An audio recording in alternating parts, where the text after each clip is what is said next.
Hello, today's video, going to be making my new router table here. This is going to be a two-part video. I tried to squeeze it into one, it's just got way too long. The table is going to fit right underneath my table saw here. It's got a Jessem Lift 2 router lift in it. In this video, we're going to get the frame built, we'll get the top put on, the laminate put on, the router lift installed, and the miter track installed in the front here. If this is something you're interested in, please stick around and watch the video. Let's get into it. I'm going to start off here by milling up some construction grade pine. This is going to be very similar to how I constructed my outfeed table. Kind of got a theme going here in the shop and I wanted to stick with it. Would have been way easier to just go out and buy a router table, but pretty sure nobody wants to watch me just assemble a metal legged outfeed table. So we're going to stick with it with the theme and keep going here. Here we're going to rough cut up all the legs. Again, this pine is probably not the greatest stuff to be using. It's kind of stinks putting it through all your tools. It makes everything all sticky. You got to clean everything and wax everything again after I use it. But it really does help keep the cost down. And once you paint it, it really does hold up pretty good. Really happy with it. Now we're just going to get everything dimensioned and plane down the size. I am using 4x4s for all the legs and just 2x4s for all the stretchers and connecting pieces for the actual frame of itself. Once we get 3 square sides on the 2x4s from the joiner and the planer, then we can run that last side through the table saw and get that 4th square edge on all of the 2x4s. Now that we got all those pieces all taken care of and milled down, now we can start marking out the center of where we're going to be cutting the loose mortises in this. I'm going to be using the mortising jig that I made. Worked out really well in the last couple projects I've been using. I'm really liking this thing. It's working out great. Is a little finicky with the dust collection. Does make quite a mess. Do end up having to clean it out with the vacuum there after pretty much every single pass you do with the router there. But man, it's so much better than trying to cut tendons and boards. You don't have to do the math of adding the length of the tendon into any of the cuts that you're making. So you can just make everything the exact size you want. Just cut the mortises in each board. It worked out really, really well. I am using 1/2-inch tendons in all of this construction of the frame. Once I get all of the mortises cut and all of the boards, then I can go ahead and make all of the loose tendons out of some scrap red oak that I had. Then I'll be ready for the first glue up of the frame. I'm going to glue up each of the sides first and then put the connecting stretchers in the middle and try to lay the sides together. It's ended up being quite an interesting glue up. It's always interesting doing this stuff by yourself. It's better off going slow than trying to go too fast and do it all at once. It still ended up not being exactly perfectly square. You'll see later on in the video where I ran into a little bit of an issue where it was out of square by just a little bit. But again, it is interesting doing it by yourself, and you got to try to just make it work and do the best you can. Now I'm going to put the two sides together, and actually I'm going to end up using some clamps to squeeze it all down tight. Using the clamps for this worked out really well, a lot better than beating it with a hammer. Did end up having it was a little out of square there, so I put another clamp on going across diagonally. Still didn't get it good though. I thought I had it. It was still out just a little bit. You'll see later on in the video. Whew. Once that glue all dried up, I'm going to cut some 45-degree chamfers in all of the corners of all of the legs.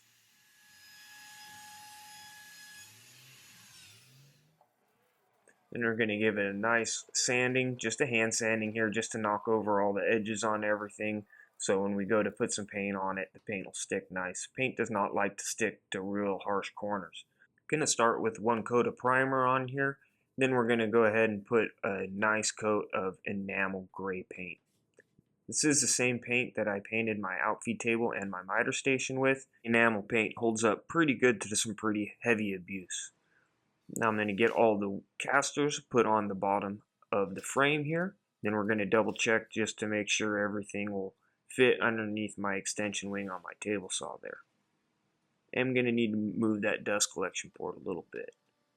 Now we'll get the back and the sides fitted in here to make sure everything's going to fit right. These ended up fitting real nice. Everything was real nice and tight on the inside there. Where I put those mortises made everything so it'll be super flush on the inside for ease of drawer slide installation later on. Now I got some scraps from the outfeed tabletop that I made. Now I just want to make sure here that I'm going to have the clearance underneath where the router is. I didn't know exactly where I was going to put the divider in until I had the router lift and the router installed into it. I wanted to make sure I had enough room. So now we're just going to get that dado cut where we're going to put that center divider in going down the middle of each of the sides.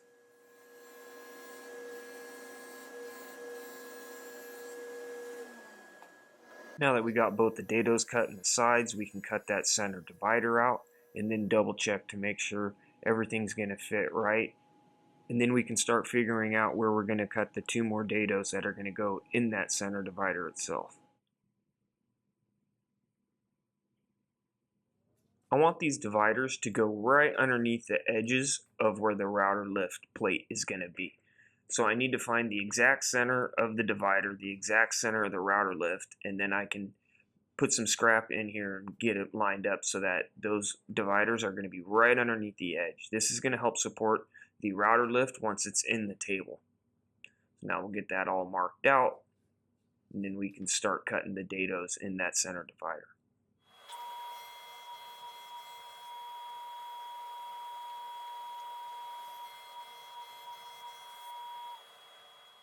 Now I'm going to drill some pocket holes in all of the sides and the back piece so we can mount the top later on down the road. This turned out to be a travesty. I was worried about this part when I was drawing up the plans. I didn't know how I was going to get this part in there.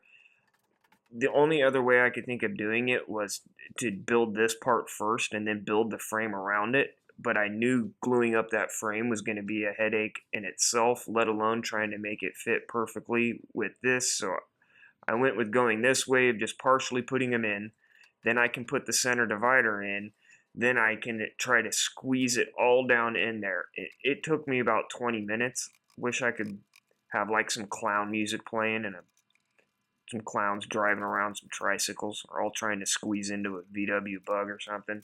But it ended up working out great in the long run. It just had to go just a little bit at a time to squeeze it down in there. There was no other way I could come up with getting this done.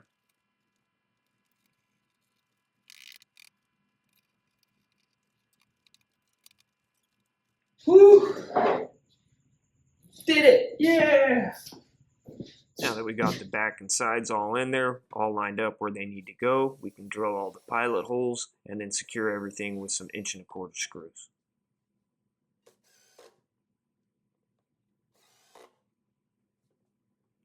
Also cut out another little brace here. This is just to keep everything even on the inside, so everything will line up nice and easy when I go to put those dividers in.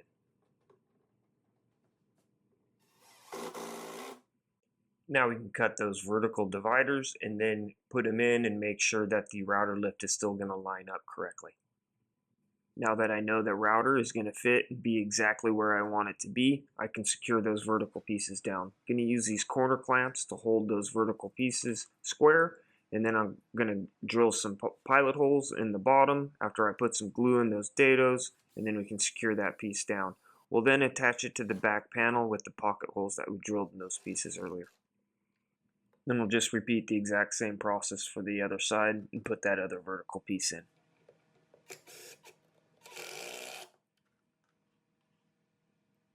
Well, I've changed my mind on the design again halfway through the project. Was originally planning that I was just going to put all the drawers in here and just have them all spaced 1/8 inch apart, just have everything all inset and flush. I think I'd like to try to put some face frame material in there, 3/4 inch spacer between all the drawers, and paint it gray. I think that'll really look nice. I think it'll work out good.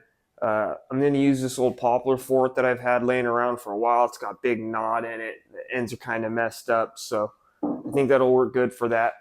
I'm going to do it a little different than I've ever done face frames before. I'm going to use the edge grain as the face frame because I only want a 3/4 inch or 18 millimeter. I'll plane it down. But so I'm going to use the edge grain as the face frame. I just want a real thin border. I don't mind painting poplar. That's fine. So we'll see how that holds up. I'm a little interested to see how the bottom rail will go. If it'll bow or flex or not stay straight over time. It is a piece of shop equipment. If I'm going to try something new, this is where I want to do it. So if it works, great. I can use it for other stuff that I build. If it doesn't, I know not to do that again, and I can either fix it or don't. It's just a shop piece of equipment. So we'll see how it goes. But I think it should work okay. I think it's going to look really nice. We'll see how it comes out. Let's get all the poplar all planed down to 18 millimeter, and we can cut it all to length on the table saw, cut it all to width. Then we'll cut it to length on the miter saw, and we can drill all the pocket holes in them so we can attach them to the frame. Gonna have to cut some more mortises here in those pieces. I was a little concerned with how the drawer slides might interfere with the pocket hole screws if I was to use pocket holes for the whole thing. So I cut a couple of these mortises to install these 1/4 inch loose tendons in there. Then I had to cut 2 more mortises in the cross piece so that I could attach the vertical pieces of that face frame as well. It'll make sense here in a second when you see the picture. Once we got them all cut, then we can get them all glued up. Once those dried, then I could get them installed into the frame itself. Did end up having to cut some pocket holes, drill some pocket holes in the vertical pieces that we put in earlier for the dividers. Went smoothly though, everything went together real nice. Was real happy with how it came out. Ended up working really well. I think it's going to hold up fine.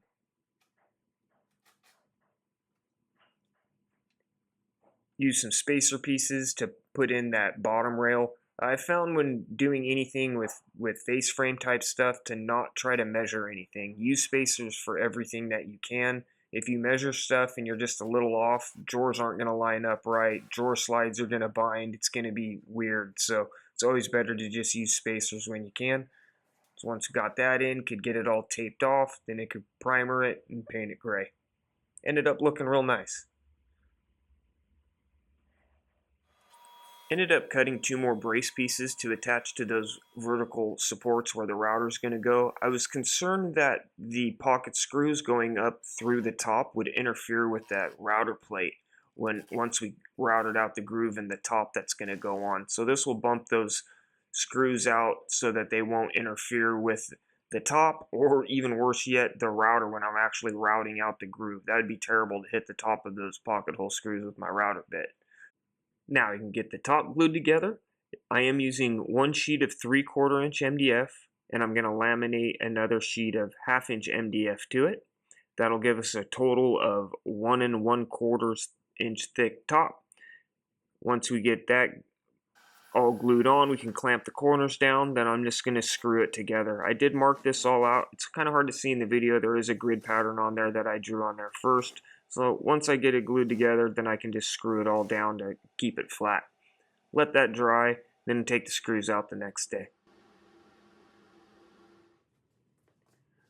To get the top on, I found that I did run into an issue with that frame not being exactly square. I could get 2 of the sides lined up, but the other side wouldn't line up. You can see right here, I get this lined up really good, but then on the other end, I'm off just about maybe 1/8 of an inch. It's okay, we're going to persuade that into position here in a little bit.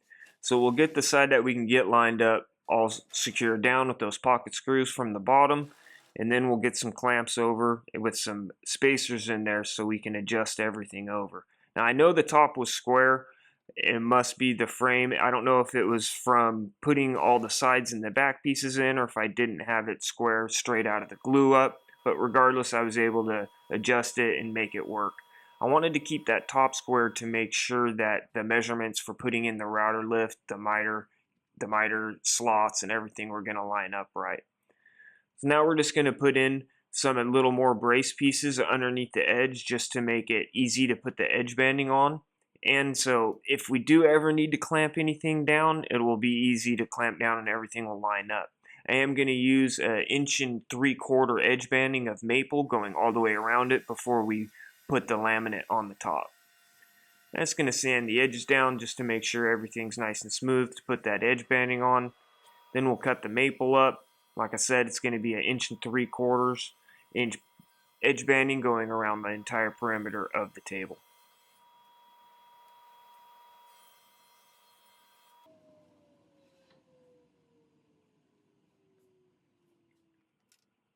When we go to put the edge banding on, always like to just do a corner at a time.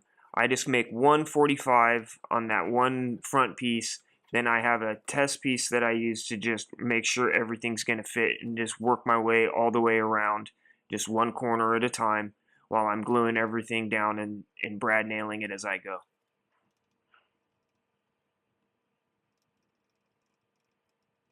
I always make the cuts a little long and just keep walking back from the miter station just till I get it exactly right on the corners.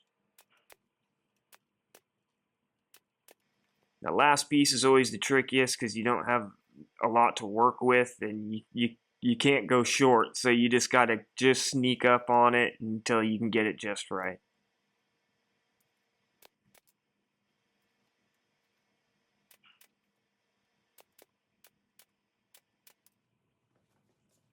Once got it all attached, just go through and fill all the nail holes with a little bit of filler there. I really wish I would have done this when I made the outfeed table. This was way better than trying to sand that maple down. It's difficult to sand that maple when the MDF's right next to it because that MDF sands so much easier than the maple. So I just took my hand plane here and just knocked the top off of all the maple till everything was nice and flush. Then just gave everything a quick sanding, and then I used my level, not so much to make sure it was level, but to make sure that there wasn't any high or low spots on it. You can see here I put the level on there and kind of tilt it and try to see if I could see any light. I was more using it as a straight edge than a level there.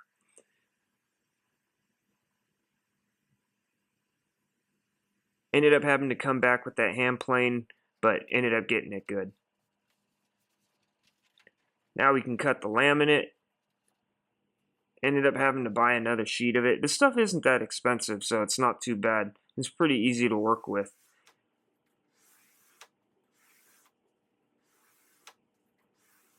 Just need a straight edge to score it with, and then you just bend it and snap it. It breaks really easy. I just use that little piece there just to line up on there and just snaps right off easy. I was able to find some better contact cement this time, so this went way better. This was the stuff I'm used to using, so this went significantly better than the top on the outfeed table did. Still holding up good on the outfeed table, but this was the stuff that I've used in the past that I know works well. I will not be using that other stuff ever again.